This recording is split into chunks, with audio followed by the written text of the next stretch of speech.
Now, I want to talk about some of the criticisms I received from my last live stream about this issue, about the Israeli-Palestinian issue, and my comments on Zionism.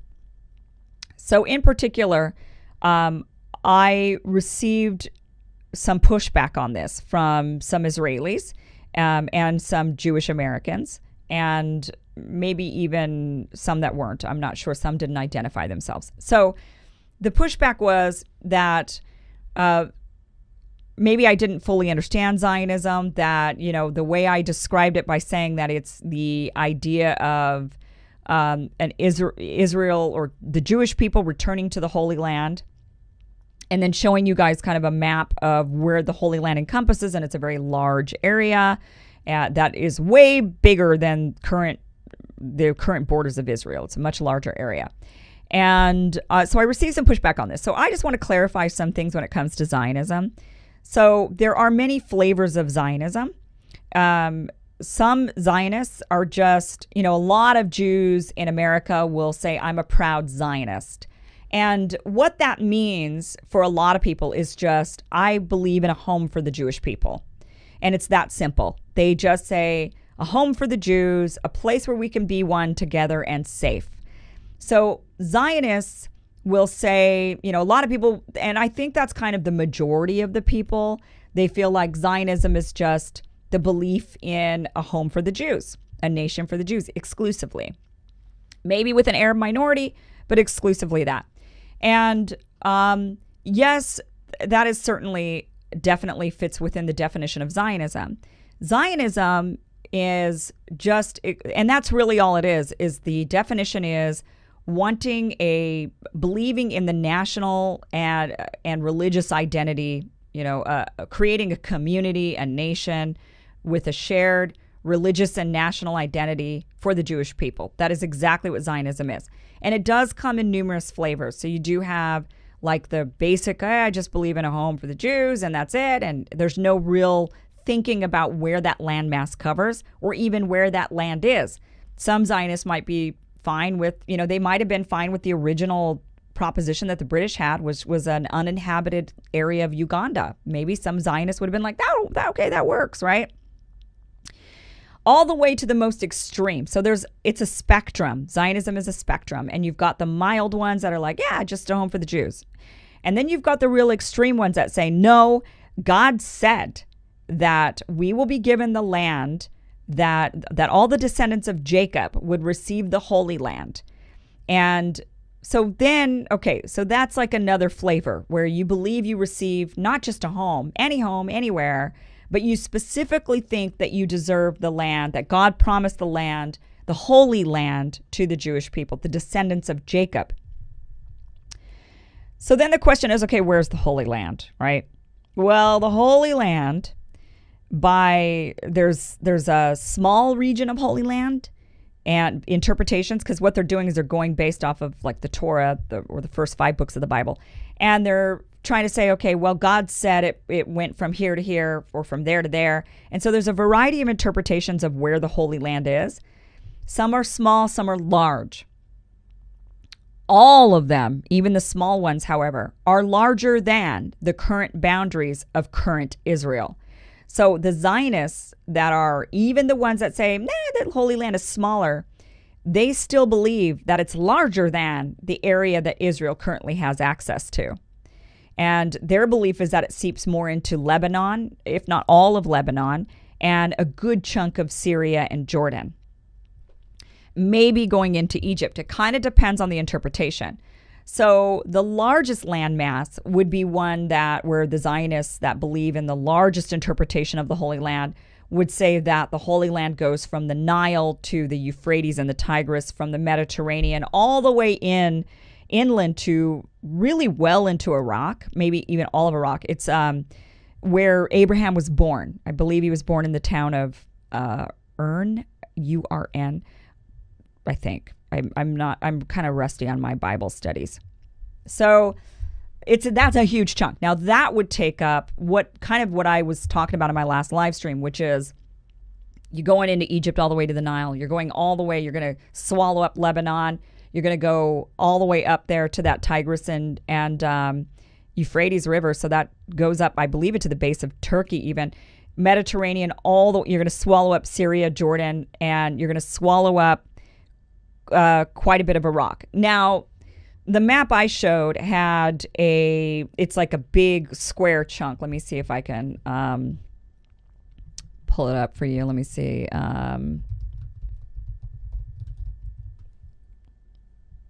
Let me see if I can show you the area that I kind of was going with was this. How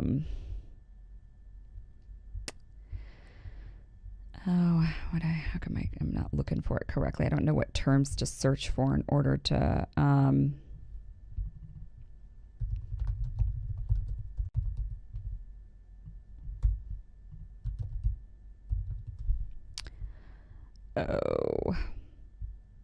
I was showing you guys this one it's got like a big square, and it's what's used a lot and the Israelis say, oh, that's a conspiracy theory.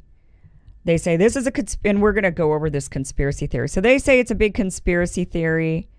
And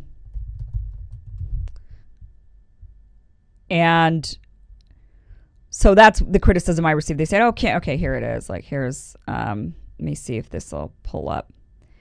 The Greater Israel Project, right? And they say, oh, this is a conspiracy theory. So this is where it's supposed to go from. So this is what would be the Holy Land according to some interpretations of the Torah or the first 5 books of the Bible, where the Holy Land would be. Now, it's not quite, because actually it wouldn't include any of Saudi Arabia. It would actually be more of a crescent. So it would go from Egypt down. It would take up all of modern day Israel, Jordan, Syria, Lebanon, and into Iraq all the way down like into the Persian Gulf. So it would kind of do this sort of thing. It wouldn't actually be that sort of square. So that is like the actual Holy Land, I think. But then again, it's all interpretation from the Bible and whatnot. So I wanted to kind of show you this. So this is considered a conspiracy theory. Now, I just want to give you guys a little bit I want to do some caveats here. I was Mormon for a very long time. Mormons are Zionists, totally. They've got the Bank of Zion all over Utah. Mormons will always say they're Zionists. We sang songs in church about Zionism, always talking about the return of the Jews to the Holy Land. Christians believe that in order for Christ to come again, the Jews need to return to their Holy Land. They need to take all of Jerusalem and inhabit the entire Holy Land, and then Christ will come again after the Battle of Armageddon. So we send them off there for a battle, a big battle, right? So I'm very familiar with Zionism because I was one, essentially. I'd never called myself that. I never, at least maybe I did. If I look back actually at the songs I sang and stuff, maybe I was singing that kind of stuff. I don't remember, and I never certainly identified that in just regular conversation. And also I did spend time living with some modern Orthodox Jews. I lived for 3 months actually at a synagogue, believe it or not, when I was in my early 20s. I don't ask how it happened, but I did. I lived at a synagogue, like a synagogue compound, and with modern Orthodox Jews, and some that weren't so modern. And I learned a lot. We had a lot of discussions.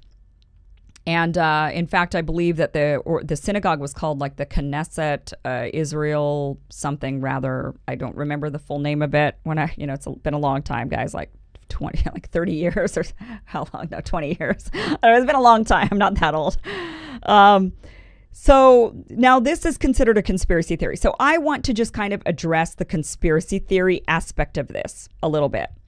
And I want to go back to this Wall Street Journal article, this one right here.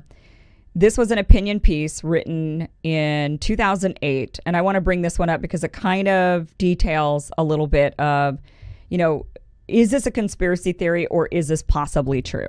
Because a lot of what has happened to the Palestinian people over the years, over the decades, they were told, oh, that's a conspiracy theory. And then it ended up being true. Like, for example, when the first round of Zionists, and this was a movement, so this is not a slur by any means. So I know people they don't understand what a slur is or what isn't a slur. Being a Zionist is not a slur at all.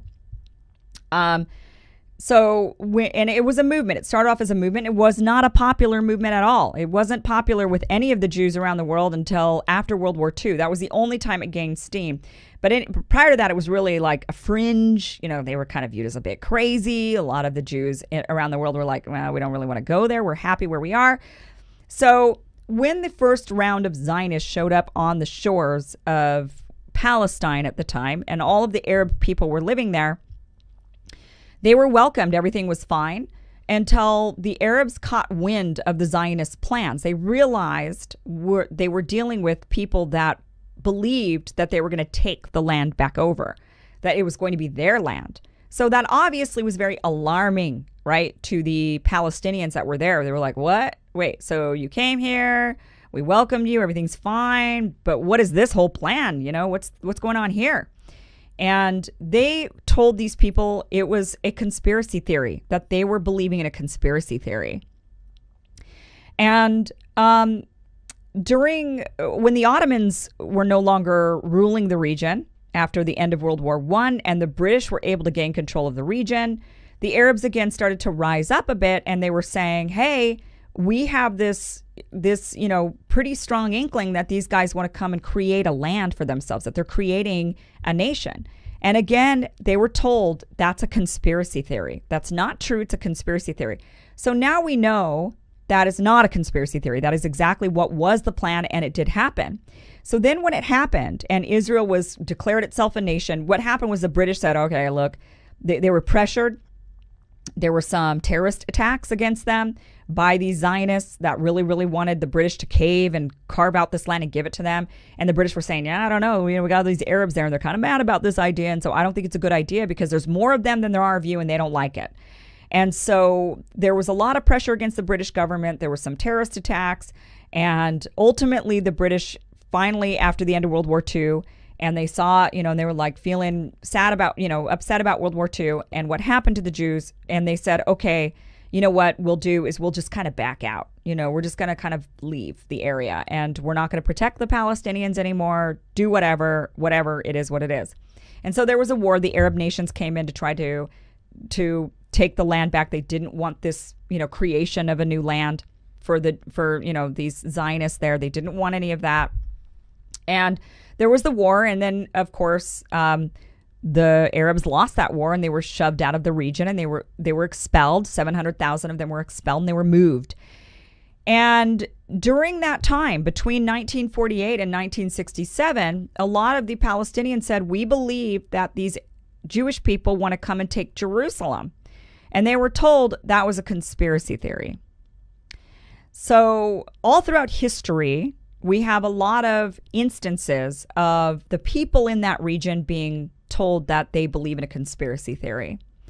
And they haven't really been wrong yet about those conspiracy theories. So that is just the fact of the creation of the nation. It has a really bad history of how it started, much like the United States, right? We have a really bad history of how our country started.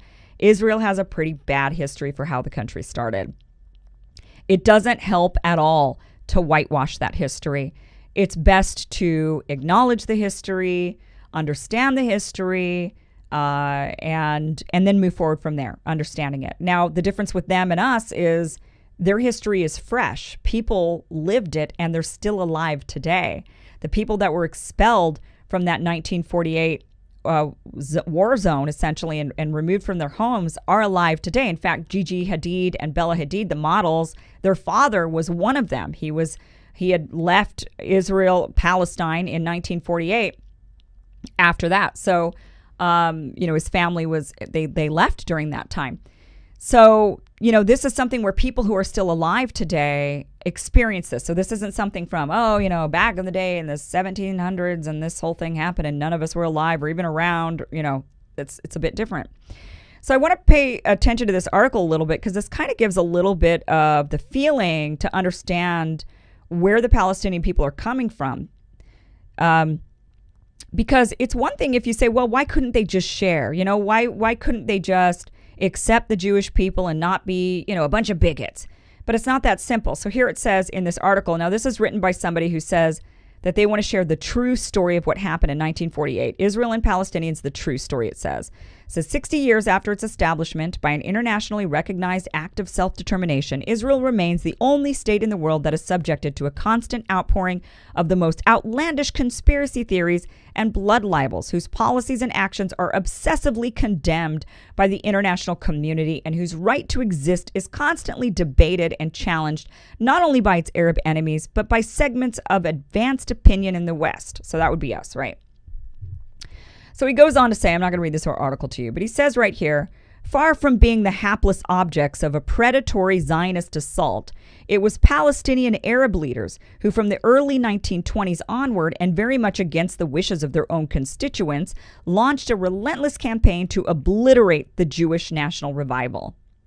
So remember, this is before the creation of Israel. You've got a minority of Israelis there at this point. 1920, we're talking, I think at that point there was about 80,000 Jews that had shown up to Palestine, and you're talking 500,000 or 600,000 Palestinians. Okay, so the majority are the Palestinians, not the Jews at this point in time in that land. So yeah, if a minority shows up and says, we're here to take over, you're going to want to obliterate that revival. You're going to say, what? No, you are a small minority, and you are not going to be taking the land from all of us.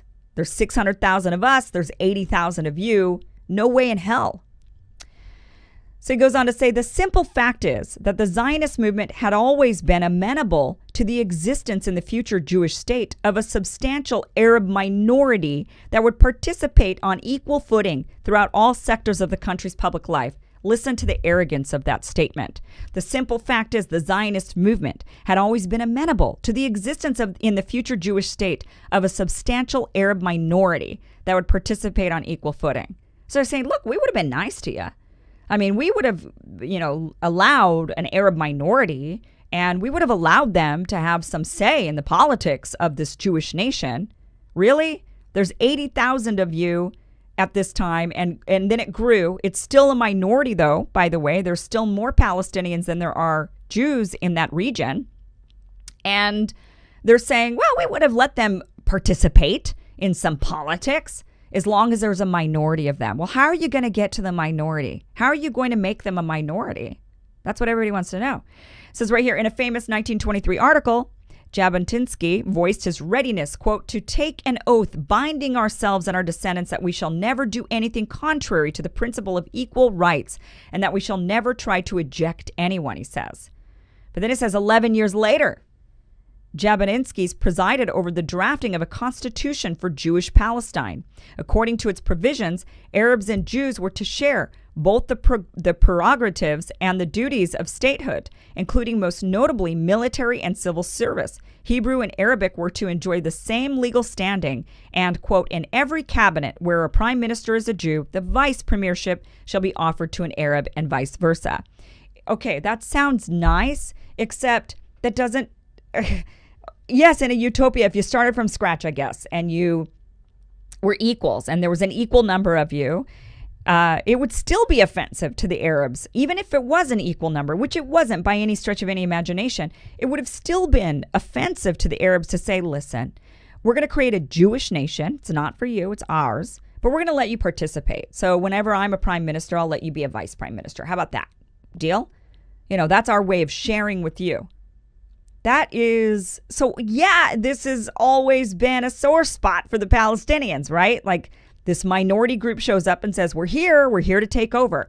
And yeah, we might let you participate if you're a minority. Well, how are you going to get them to be a minority? Not sure yet. We'll figure it out. They're probably going to move on their own. Why would they move on their own? Because life is going to suck so bad for them. They're not going to want to be here anymore.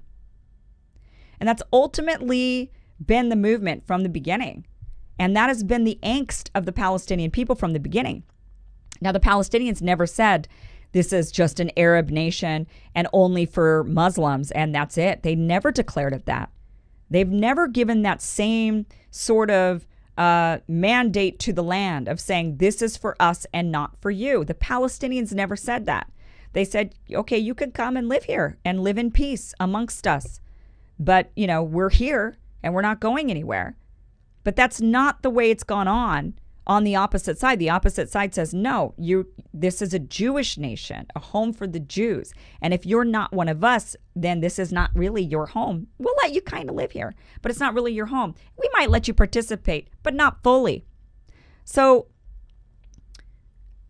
the whole notion of Zionism, for a lot of people on the left, and I think an increasing number on the right, says, well, this is just kind of an odd idea from the beginning, right? A lot of people are against a home for the Jews and are not Zionists at all. Some people, I was looking on social media and they said, well, if you're not a Zionist, then you're an anti-Semite. That's not true at all. In fact, there are anti-Semites who are Zionists because they say, yeah, we want them to go somewhere else and not here. We would prefer for them to go to a home of their own and not intermix with us. So, because all Zionism is, by definition, is the belief that the Jews should have a home of their own. A belief that they should have a national identity, a religious identity in a community or a nation of their own. Separation, segregation. So that separation and segregation could even apply to people who are very narrow-minded and who are very anti-Semitic. But it also can apply to people who don't agree with that and say, I don't believe that any one group should have their own anything, that we should all share. That doesn't make anybody anti-Semitic either. That doesn't make you anti-Semite to say, I don't really believe that any religious group should get their own place. Instead, it should be all religions are welcome and everybody can live together. And because a majority do live here in the United States, clearly we're intermixing just fine. So, there's a lot of pushback on that. But when there is pushback, they're called anti-Semites. And if somebody brings up Zionism and the expansion ideas of Israel, they call it a conspiracy theory, neither of which are true. The conspiracy theories that have been around since the late 1800s have all been true. They kind of turned out true, and you can't deny that. You just can't. And the fact is that not everybody agrees that there should be a separated, segregated nation that is just for one group of people and not for anyone else. There are people that don't believe in that. And that doesn't make them anything other than just not believing in that. So I wanted to bring that up. I wanted to bring that up because I did receive that criticism. So I wanted to kind of clarify that on where my definition of Zionism is, what my thinking is on it. At this point, look, I think Israel is there. Whether or not I think it should have ever started is different. I don't think it should have started. I mean, I think a lot of people, when you look at the history of it, you say, I don't know why the British allowed that. Why did they facilitate that and say that's a good idea? Yeah, go ahead and go take land from people that already live there and cause a problem. I don't think that was a really good idea. Fundamentally, the idea, like the idea of if it would have been started in Uganda, in a place that is uninhabited, okay, I could maybe get on board with that a little bit more. But I understand the criticisms to the whole idea in general of like a land just for one group. I mean, we don't do that really for any other group. We don't say this is, some nations kind of do, like Japan, right? They kind of do that where they're like, oh, this is just for Japan. And if you're not really Japanese, then they treat you differently and they don't really want you there. So, but that's racist. And we call that racist. But, so I just wanted to clarify basically Zionism and the belief system of it and the criticisms of it a little bit and all of that. At this point, though, Israel is there. And those people are born there, they're raised there, that is their home, and they absolutely have that right to that land just like anybody else. The modern day Israelis, the people I know that live there, they were born there, that's their land. Where are they going to go? You can't just expel them. That's not going to happen. I don't care if the nation shouldn't have started, just like America shouldn't have started. You're not going to get rid of us now. We're here, and we belong here too. I belong here. I was born here. I'm not going to be expelled from my own home country. So that is, that's definitely where I differ from a lot of real, there's some real radicals that want to kind of see the, modern Israel go away. At this point, I don't think so. Others want to eradicate the idea. This is where the one-state solution comes in. A lot of people calling for a one-state solution. This is why BDS is so controversial, because if you call for a one-state solution, you are calling, whether you realize you're calling for it or not, but you are calling for the end of a Jewish nation, because you're saying at that point, you're all going to live together. It's majority Arab at that point. So you're not going to, you're going to abandon the idea, the Zionist idea in general. So you're not saying Israel will suddenly be wiped off a map or anything like that. But you're going to say there's no more home for just Jews exclusively. We're going to now intermix everybody. And it's one place and you're all going to have to live democratically with one another. That would totally be, antithetical to the idea that there is a home just for Jews. So that's why the one-state solution, why BDS movement is so controversial, because it ultimately spells the end of that Zionist idea. And the Likud party is extremely Zionist, so they're definitely not for that by any stretch of imagination. There are some Israelis, though, that are for that say, yeah, you know what? We all got to live together, and it's not going to be a home for the Jews anymore, but we're all going to live here, and we're all going to have to get along. There are some that think that. So they would be Israeli non-Zionists, right? So that's kind of interesting. Okay. Again, thank you so much for watching. And I do read all of your emails, including the criticisms. I appreciate all of them. So keep them coming, keep sending them in. I like them. So my email address is kim@kimiverson.com.